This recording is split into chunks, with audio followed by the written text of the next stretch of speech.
This is Algebra 2, Lesson 39. We are on page 177.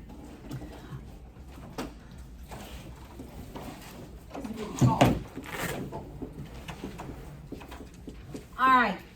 So if I have these two binomials on the board, then you know what I must do to make it one polynomial, right? What do I do? I'm going to multiply them, so I'm going to FOIL them. So I want us to see what, do you notice anything familiar between both of these polynomials? Page 176.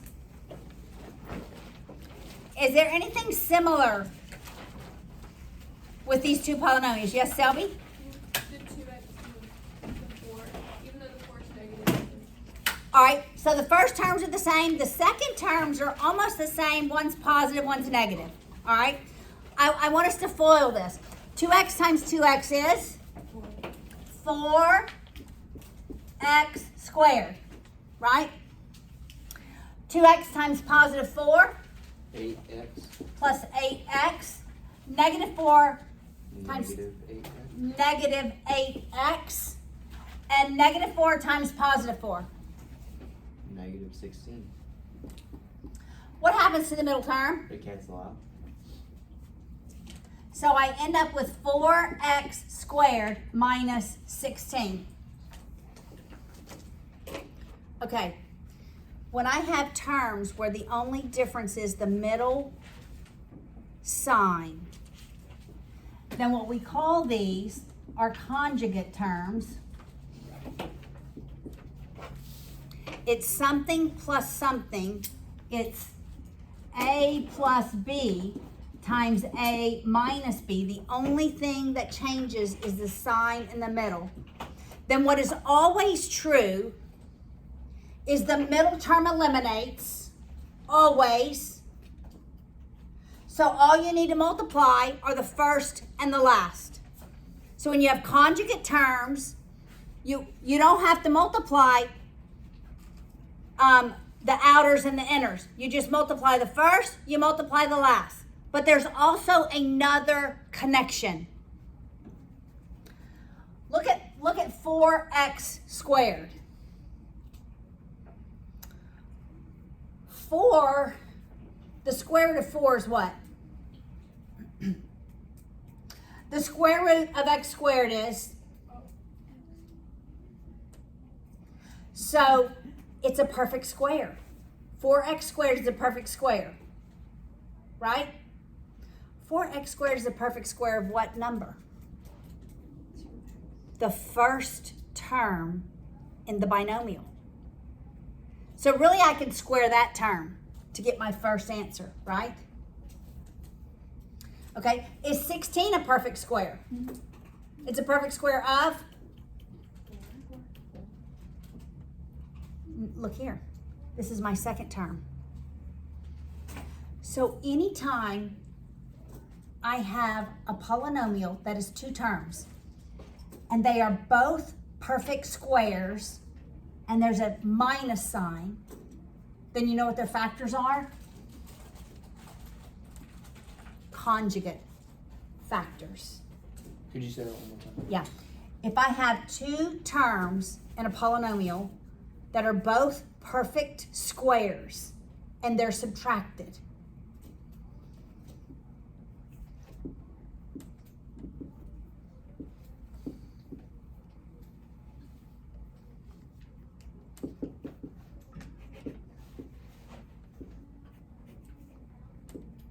perfect squares subtracted. I can't spell. I can actually. Subtracted. Then their factors are conjugates. Conjugates of the square root of the terms.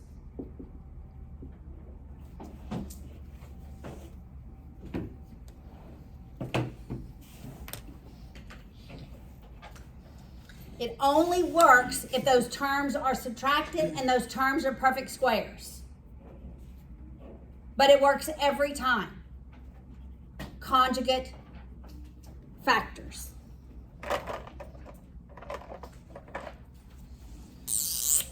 All right, so I'm going to erase this side.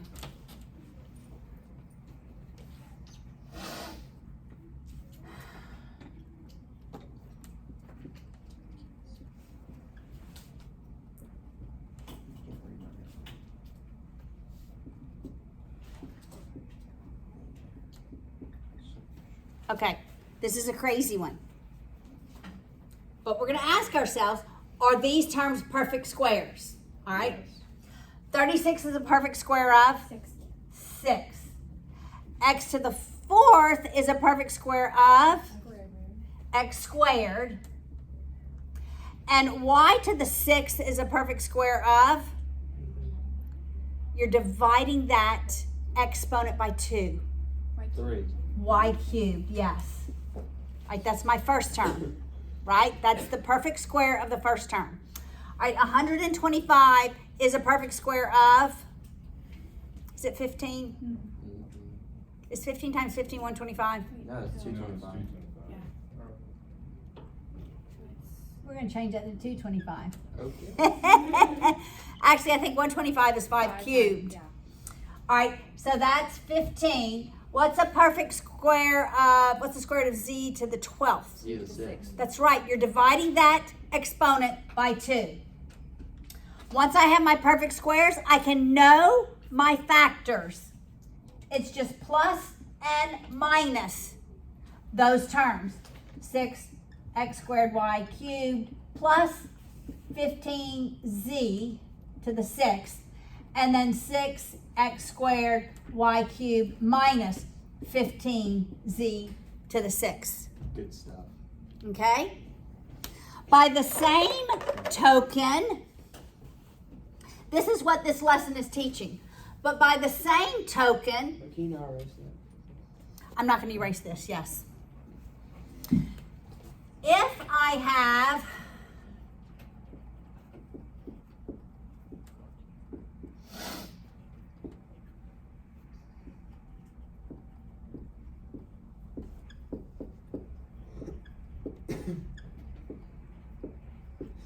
how are these factors related? Yes? Conjugates. So how am I going to multiply them? Only the first and only the last. So what are the first multiplied? 49x to the 4th, y to the 2nd. My sign in the middle is always going to be minus. And then my last term. Minus 36 a cubed to the... A to the 6. A to the 6. Because multiplication is addition. That's right. Multiplication is addition, right? So we can go both ways. Do you see that? Go both ways. We can go from perfect squares to factors. We can go from to conjugate factors. We can go from conjugate factors to perfect squares. Yes. Why do we not follow the first outer inner last? Because they're conjugates. And with conjugates, You don't have to. the middle term always eliminates. Always. 100% of the time. It only works if they're conjugates. Miss Sue, once you have that answer, could you do the square root of both 49 and 36? And get back to here. Oh. Yes, yes, I can. All right, let's look at your examples in your textbook. Now we're actually going to solve. So I gave you the hardest ones. We're actually going to solve some. All right.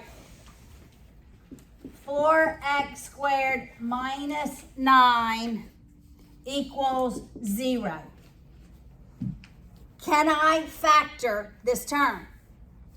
They're subtracted, or are they perfect squares? Yes. So 4x squared is a perfect square of, 2x. and 9 is a perfect square of. 3. So my factors are going to be, and 2x plus 3. equals 0.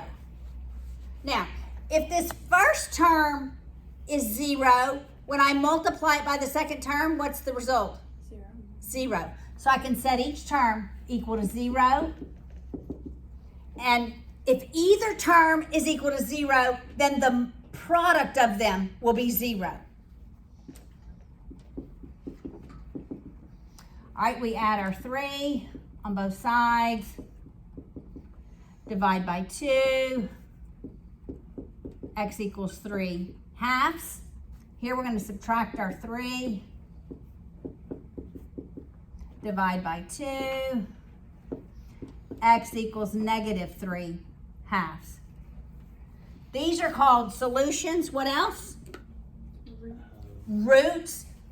What else? X-intercepts. X-intercepts. Zeros. Zeros. That's what they're called. Right? Are solutions. 0 times to the whole. What does this tell us? This tells us visually what the graph looks like, because it's going to cross the x-axis where x is negative 3 halves and where x is positive 3 halves. Okay, what is similar about the answers? Same absolute value. They too are conjugates, right? One is plus, one is minus. So when I have conjugate terms, my solutions are going to be plus minus the same answer, always. And here's the pattern. Guys, when you have a lead coefficient and number, it's always the number over that. It's always, you take the opposite of that over that. You see the pattern? So here, we would take the opposite of that over that. I want you to see the patterns. So if I gave you, what would the answer be? What would x equal? X equals negative Negative 9 over 7. Do you see the pattern? Okay, you can do the math, right? But you should also be anticipating what the answer is, right? If I give you 12x minus 2 equals 0, what does x equal? negative 2. Opposite. 1/6, that's right. 2/12, which is 1/6. Got it? All right, so do you understand conjugates? Let's also work example 39.2. When we get to imaginary numbers, which will be before we know it, imaginary solutions to every polynomial always come in conjugate pairs. Guys, if I tell you 3 plus I is a solution for x, then you should automatically know that 3 minus I is also a solution, because always imaginary solutions come in conjugate pairs. All right. Look at example 39.2. 81m squared minus 25 equals 0. They're subtracted. Are they perfect squares? Yes. What's 81m squared a perfect square of? Selby? 9m. 25 is a perfect square of 5. So what are my factors? 9m minus 5. 0. Yes. What? 9m minus 5, 9m plus 5. That's 0. What are my solutions? M equals 5 over 9, and m equals negative 5 over 9. Are they usually going to be like fractions and stuff? Not always. Because what if I had x to the 4th minus 16? What would this be factored? X squared minus 4. X squared plus 4. Okay. can it be further factored? Yes. Which one? Only one. What is this? What? What is this factor? X plus 2, X minus 2. This becomes x plus 2, x minus 2. This is x squared plus 4. You see that? I had a perfect square that I factored and a perfect, this cannot be factored. This is an imaginary number. What? How is it imaginary? Okay? So what are my x-intercepts? What are, for this, what are my x-intercepts? For this one, what makes this term 0? -2. For this one. Positive 2. Okay, let's set this one equal to 0. Oh. What do? We subtract 4. Okay, that makes sense.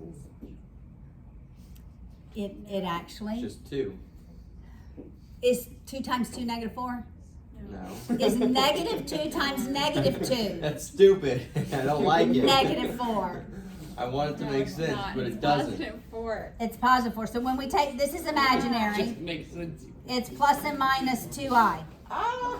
Eventually, we'll get there. Gosh darn it. Conjugates, right? I thought I had No it. solution, I right? had him up against the ropes. No solution for that yet. We're gonna get there. We're gonna get there, but we're not there. It's -2. All right, let's quickly look at the parallelogram facts. All right, look at the parallel. What do you know about a parallelogram? Let's just talk about it.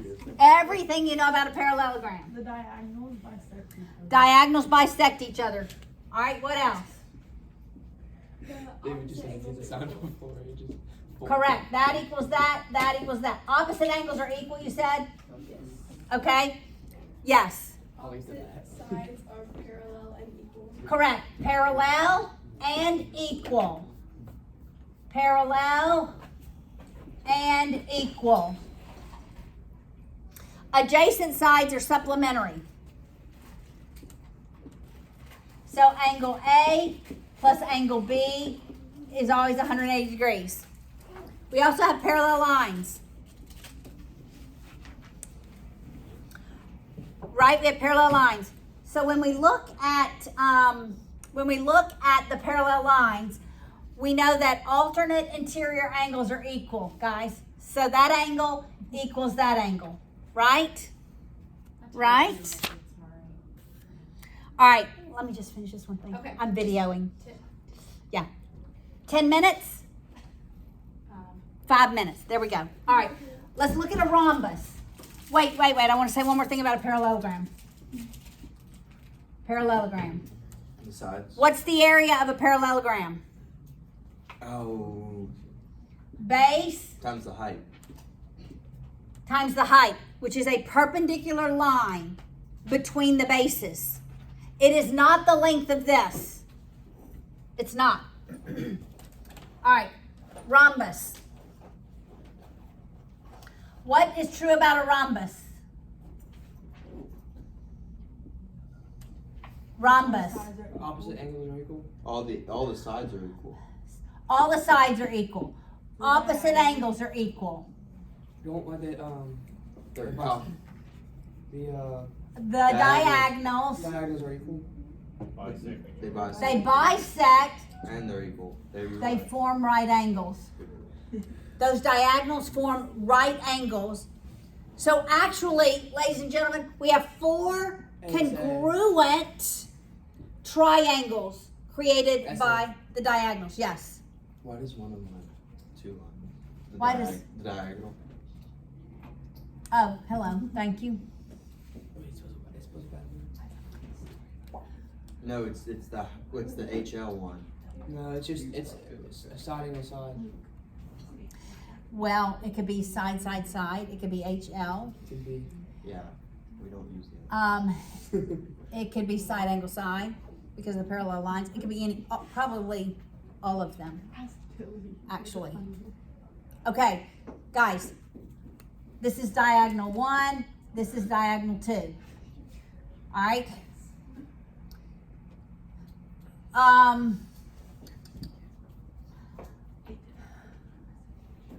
do I wanna just, okay.